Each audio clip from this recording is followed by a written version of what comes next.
Halo semua, Assalamualaikum warahmatullahi wabarakatuh. Perkenalkan, kami dari kelompok 3 yang beranggotakan Nia Asmarani, Delia Ramafadia Silitonga, Yulia Rahma, dan Monica Aurelia. Kami dari kelas PIPA 20B, mata kuliah telaah kurikulum IPA.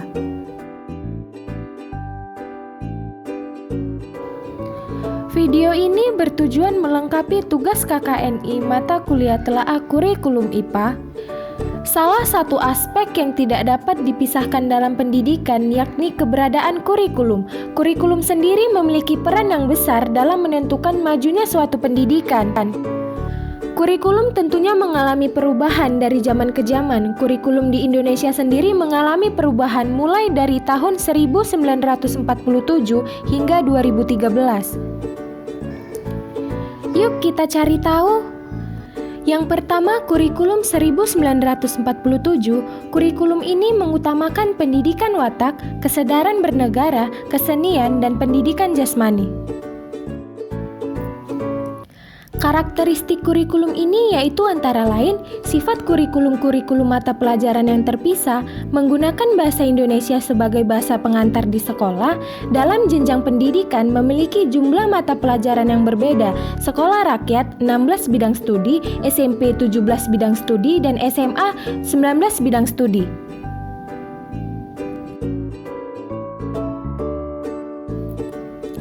Kemudian yang kedua, kurikulum 1952 atau yang disebut kurikulum rencana pelajaran terurai. Isi pelajarannya mengenai moral, kecerdasan, artistik, keterampilan, jasmania, dan keprigelan.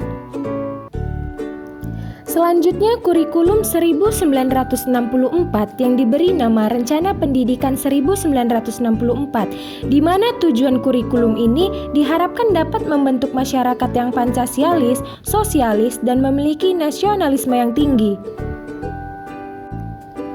Memasuki Orde Baru, kurikulum pun juga ikut mengalami perubahan.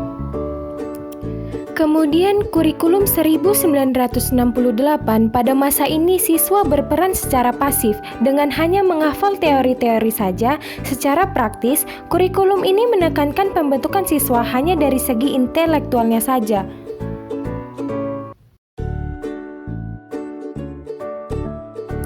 Kemudian masuk kurikulum 1975. Pada kurikulum ini mempunyai prinsip berorientasi pada tujuan, yakni tujuan pendidikan nasional, institusional, kurikuler, instruksional umum, dan instruksional khusus. Menerapkan pendekatan integratif, efisiensi dan aktivitas dalam daya dan waktu, menerapkan pada prosedur pengembangan sistem instruksional, dan stimulasi respon dan latihan.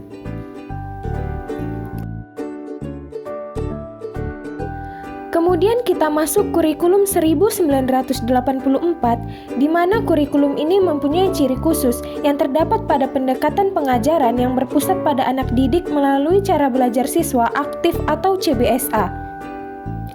Pada kurikulum 1984 yang mana bercirikan 1. Menggunakan sistem caturwulan, 2. Materi pelajaran yang cukup padat, 3. Dominannya pelajaran matematika serta bahasa, 4. Menerapkan satu sistem kurikulum di Indonesia, dan 5. Pendidikan moral Pancasila diubah menjadi pendidikan Pancasila dan kewarganegaraan.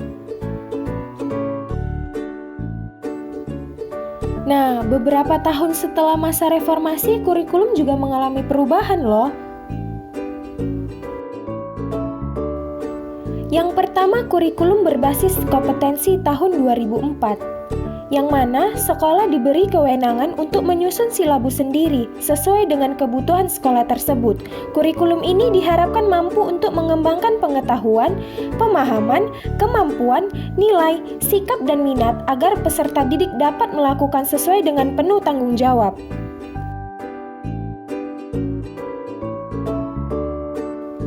Nah, selanjutnya kurikulum tingkat satuan pendidikan tahun 2006 atau yang biasa kita sebut KTSP 2006. Pelaksanaan KTSP mengacu pada Permendiknas nomor 24 tahun 2006 tentang pelaksanaan standar isi dan standar kompetensi lulusan yang ditetapkan oleh kepala sekolah setelah memperhatikan pertimbangan dari komite sekolah. Pemberlakuan kurikulum ini sepenuhnya diserahkan kepada pihak sekolah. Lalu kita masuk kurikulum 2013, yang mana kurikulum ini merupakan kurikulum yang dibentuk dari keselarasan pendidikan dengan kemajuan zaman, di mana kurikulum ini akan memadukan konsep pendidikan dengan kemajuan iptek. Nah, baiklah, itu tadi serangkaian kurikulum-kurikulum yang pernah dipakai di Indonesia. Semoga materi ini dapat menambah wawasan kita mengenai perkembangan kurikulum di Indonesia.